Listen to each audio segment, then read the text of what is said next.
আর মাত্র ৩ দিন পরই পালিত হতে যাচ্ছে মুসলমানদের অন্যতম বৃহৎ ধর্মীয় উৎসব ঈদ উল আজহা।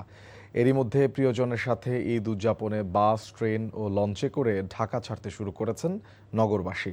ভোর থেকেই কমলাপুর রেল স্টেশনের স্বাভাবিক সময়ের চেয়ে বেশ ভিড় লক্ষ্য করা গেছে। রেলপথে শনিবার থেকে আনুষ্ঠানিকভাবে ঈদের যাত্রা শুরু হওয়ার পর থেকে কমলাপুর রেল স্টেশনে যাত্রীদের ভিড় বাড়তে শুরু করেছে। আজ দিনভর ঢাকা ছেড়ে যাবে ৪৩টি ট্রেন।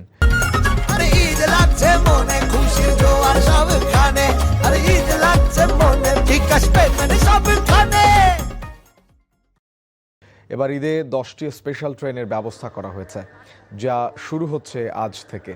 রেলওয়ে কর্তৃপক্ষ বলছে, প্রতিদিন প্রায় ৪৫,০০০ আসনের পাশাপাশি যাত্রী সেবায় রাখা হয়েছে ২৫% স্ট্যান্ডিং টিকিট। সব মিলিয়ে প্রতিদিন বিক্রি করা হচ্ছে প্রায় ৭০,০০০ টিকিট। দুর্ঘটনা এড়াতে ছাদে যাত্রীদের উঠতে নিরুৎসাহিত করা হচ্ছে বলে জানান স্টেশন মাস্টার কবির উদ্দিন। এছাড়া রেল স্টেশনে অনাকাঙ্ক্ষিত ঘটনা এড়াতে নেওয়া হয়েছে ৪ স্তরের নিরাপত্তা ব্যবস্থা।